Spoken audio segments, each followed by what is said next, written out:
नमस्कार। आज हम एक नए विषय पे चर्चा करेंगे। रिमांड ऑफ द एक्यूज्ड, अभियुक्त को अभिरक्षा में दिया जाना। दोस्तों, आप अवगति हैं कि एफआईआर के दर्ज होने के साथ ही पूरा क्रिमिनल जस्टिस सिस्टम मूवमेंट में आ जाता है, इनिशिएट हो जाता है। इसके अलग अलग चरण हैं, अलग अलग इसके स्टेजेस हैं, जिनमें एफआईआर कायम हुआ, उसके बाद विवेचना शुरू होती है। उसकी किसी भी स्टेज पर जब आईओ को ऐसा महसूस होता है कि इसमें अभियुक्त की गिरफ्तारी किया जाना आवश्यक है, तो अभियुक्त की गिरफ्तारी की जाती है। वो एक अलग विषय है कि कॉग्निजेबल केस में गिरफ्तारी के क्या नियम हैं, नॉन कॉग्निजेबल में क्या नियम है कोर्ट के आदेश से। जब अक्यूज गिरफ्तार हुआ तो उसकी पुलिस कस्टडी रिमांड या जुडिशियल कस्टडी रिमांड आईओ द्वारा माननीय न्यायालय से मांगी जाती है। इसमें जो नया हमारा बीएनएसएस बना है, उसमें 187 धारा में जो प्राविधान किए गए हैं वो पुराने वाले सीआरपीसी की धारा 167 से कुछ भिन्न है। इस भिन्नता को लेके जो इसमें नई चीज जोड़ी गई है, ये तमाम चर्चा का विषय भी रहा है और हमारे कानूनविदों में, कानून के जानकारों में इस बात को लेके काफ़ी बहस हुई है कि इन जो चेंजेस किए गए हैं, जो नए प्राविधान जोड़े गए हैं सेक्शन 187 में, तो इनकी मंशा क्या है। सबसे पहले हम ये जानते हैं कि जो भी अक्यूज गिरफ्तार होता है उसको 24 घंटे के अंदर कोर्ट के समक्ष प्रस्तुत करना होता है। कोर्ट का डिस्क्रिप्शन होता है, वो चाहे तो अक्यूज को जुडिशियल कस्टडी में भेज दें, जेल भेज दें, या अगर आईओ की डिमांड होती है, उसकी रिक्वेस्ट होती है, तो उस पर विचार करके उसको पुलिस कस्टडी में भेजते हैं।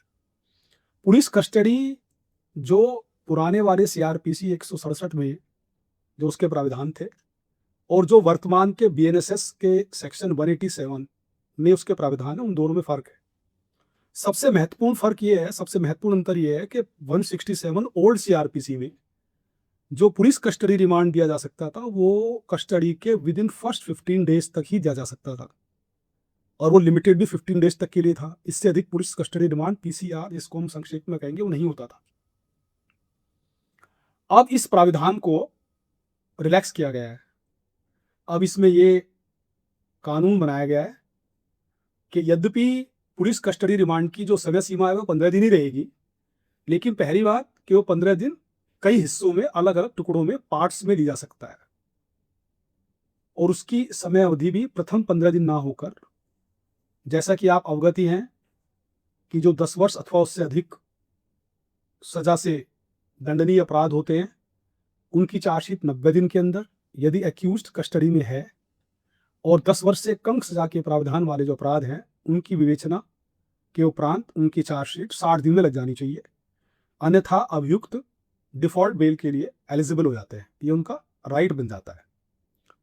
तो अब वो जो अवधि है 90 दिन की, 10 वर्ष, या हम ये कह सकते हैं यहाँ पर हीनियस और नॉन हीनियस ऑफेंसेस की एक बार हम मान के चलते हैं कि जो हीनियस गंभीर अपराध हैं उनमें 90 दिन की कस्टडी के प्रथम 60 दिन, पहले फर्स्ट 60 डेज के अंदर ये 15 दिन की police remand, police custody remand टुकड़ों में कई बार ली जा सकती है। इसके ऊपर कोई सीमा नहीं है, फ्रॉम टाइम टू टाइम इसमें फ्रेज यूज किया गया है। इसी तरह से ऐसे मामले जिनकी विवेचना उपरांत चार्जशीट 60 दिन में लगा देनी चाहिए, उनकी पुलिस कस्टडी रिमांड 15 दिन की अवधि के लिए पहले 40 दिन में अलग अलग टुकड़ों में ली जा सकती है। ये संभवतया पहले जो 15 डेज का जो प्राविधान था ओल्ड सीआरपीसी में, वो शायद इस पर्पज से रहा होगा कि उसमें पुलिस टॉर्चर को या हैरेसमेंट का जिस तरह की शिकायतें उस समय आती रही हैं, तो उस तरह को लेके उसका प्राविधान किया गया था। अब निश्चित रूप से हमारी विधायिका ने जांच एजेंसियों को एक बड़ी जिम्मेदारी का एक काम सौंपा है और उनके ऊपर विश्वास जताया है। इसके बाद जैसे मैंने बताया कि पहले वन टाइम था, अब वो पार्ट्स में हो सकता है। पिछले जो प्रोविजन थे पिछले सीआरपीसी में, उसमें एक और दिक्कत आती थी जांच एजेंसियों को कि यदि किसी कारण से, वो नेचुरल भी हो सकता है, मैनिपुलेशन भी हो सकता है, एक्यूज फर्स्ट 15 डेज में बीमार हो जाते हैं या किसी कारण से अवेलेबल नहीं हो पाते हैं पुलिस कस्टडी रिमांड के लिए, तो फिर वो 15 डेज का टाइम अगर एक बार गुजर गया तो फिर पुलिस कस्टडी रिमांड नहीं मिलती थी। अब इससे जो 60 दिन और 40 दिन तक एक्सटेंड कर दिया है अवेलेबिलिटी ऑफ पीसीआर, इससे ये होगा कि अगर पहले 15 दिन में किसी कारणवश एक्यूज्ड अवॉइड कर रहा है या किसी और कारण से परिस्थितिजन्य कोई ऐसी स्थिति हो गई है जिससे कि उसको उसका police custody remand IO seek नहीं कर पा रहा है, तो फर्स्ट 40 और 60 डेज में उसका रिमांड लिया जा सकेगा। पहले जो केसेस होते थे कि अगर 15 डेज के बाद कोई एविडेंस आया है जिसमें कि एक्यूज से पूछताछ करना जरूरी है, इंटरोगेशन, तो उसमें कोर्ट से अनुमति लेकर जेल जाना होता था और वहां पे उसके बयान होते थे। तो आप थोड़ा अंदाजा लगा सकते हैं कि जेल में अगर किसी से पूछताछ होगी तो वो किस प्रकार की उसकी गुणवत्ता होगी, और अगर पुलिस कस्टडी में थाने पे इंटरोगेशन रूम में पूछताछ होती है वैज्ञानिक पद्धति के साथ, तो वो एक अलग उसका प्रतिफल होता है। अब ये सब चीज़ें नहीं हो पाएगी, जैसे मैंने बताया कि वो प्रथम 15 दिन के बाद भी उसको कस्टडी ली जा सकती है। ये निश्चित रूप से हम इसको कह सकते हैं कि अक्यूज के भी कुछ राइट्स होते हैं। उसका right to life and personal liberty, जैसे कि देश के सभी सिटीजन्स को, नागरिकों को अधिकार मिला हुआ है आर्टिकल 21 ऑफ इंडियन कॉन्स्टिट्यूशन में, तो ये अधिकार उन अक्यूज के पास भी है। तो लेकिन इसके साथ साथ हमें ये बैलेंस देखना होता था कि जांच एजेंसियों के लिए भी थोड़ी उनको गुणवत्ता बनाए रखने के लिए विवेचना की, और उनकी जो जरूरत है, आवश्यकता है, और एक्यूज का राइट टू पर्सनल लिबर्टी, उन दोनों के बीच में एक अच्छा संतुलन साधने का प्रयास इस नए बीएनएसएस के प्राविधानों के अंतर्गत किया गया। एक इसमें खास बात यह है, विशेष ध्यान देने योग्य, कि यदि पार्ट्स में पुलिस कस्टडी रिमांड लिया जा रहा है, तो यदि सपोज एक उदाहरण हम देते हैं कि पहले आपने 5 दिन का रिमांड लिया किसी आईओ ने, किसी अभियुक्त का, उस 5 दिन के बाद उसकी जमानत हो जाती है, वो जमानत हो सकती है, उस पर उसका राइट है, उसमें उसका कोई उस पर रोक नहीं है, तो उसको फिर दोबारा से, चूंकि पुलिस का अभी टाइम बचा है, दोबारा से उसको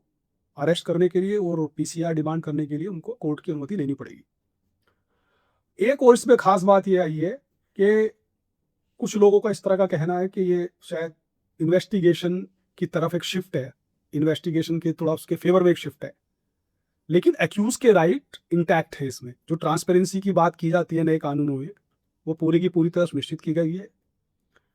अब हमें देखना ये होगा कि जो ये इन्वेस्टिगेशन एजेंसीज को एक अवसर दिया गया है कि वो अलग अलग टुकड़ों में पीसीआर लें और अपनी विवेचना को और पुख्ता बनाएं, उसकी पुष्टिकारक साक्ष्य इकट्ठा करें, उसका ये पूर्ण सद्भावना के साथ, सदाशा के साथ उपयोग करें, जिससे कि अभियुक्तों के अधिकारों की रक्षा भी हो सके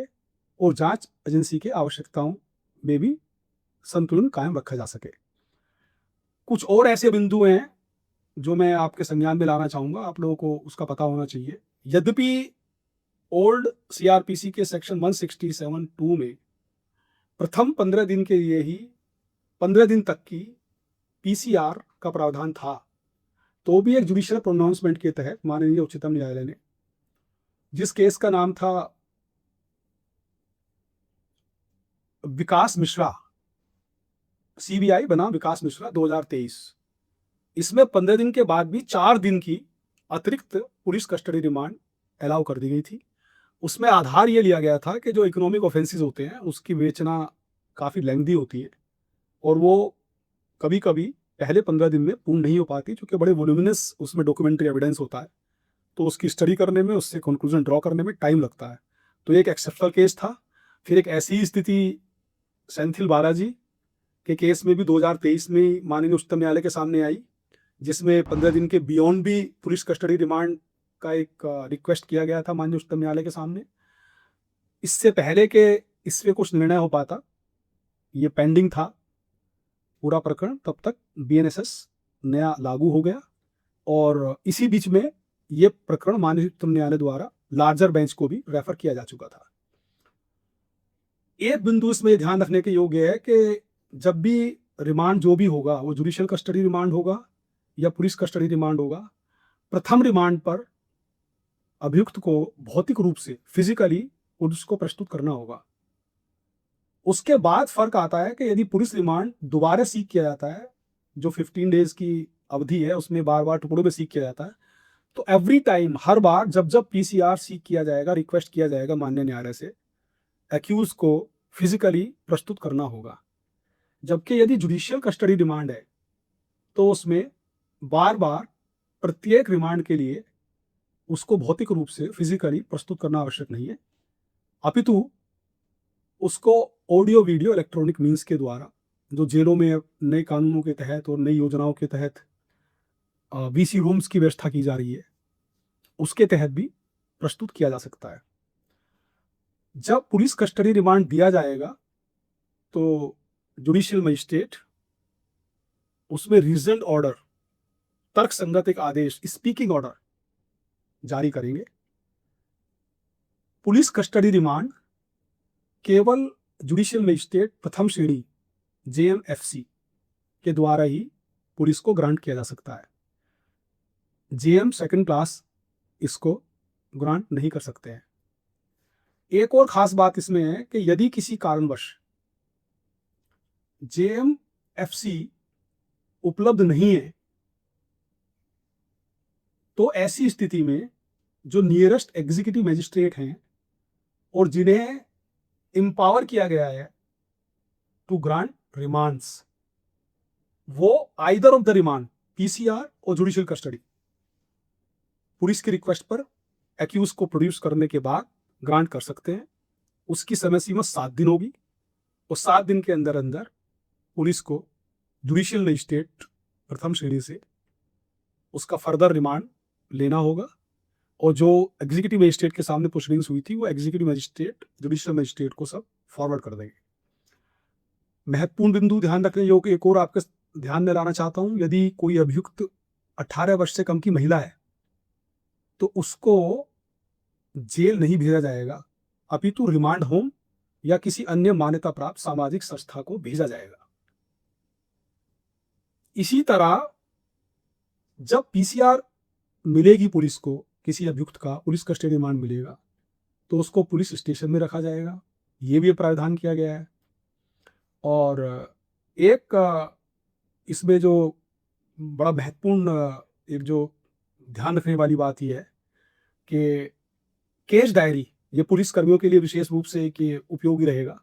कि हमारी केस डायरी और जितने भी इनक्लोजर्स हैं, जितने भी मेडिकल रिपोर्ट्स हैं या जो भी और नक्शा नजरी वगैरह, ये सब प्रत्येक रिमांड के समय पर एक्यूज को प्रस्तुत करते समय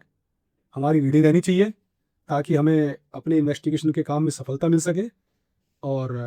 मुझे उम्मीद है कि ये हमारा आज का जो संवाद है ये कानून के छात्रों के लिए, यंग प्रैक्टिसिंग एडवोकेट्स के लिए और हमारे पुलिस कर्मी सेवारत और जो प्रशिक्षणरत हैं उन सभी के लिए काफ़ी उपयोगी होगा। हम और भी आने वाले समय में इस तरह के जो इम्पोर्टेंट टॉपिक्स हैं कानून से जुड़े हुए, जिनका प्रैक्टिकल क्या पहलू है, उसके बारे में बात करते रहेंगे। बहुत बहुत धन्यवाद। अगर आपने अभी भी इस चैनल को सब्सक्राइब नहीं किया है तो कृपया करके law and practice with Sunil ji, इसको आप तत्काल सब्सक्राइब कर लें। बहुत बहुत धन्यवाद। जय हिंद।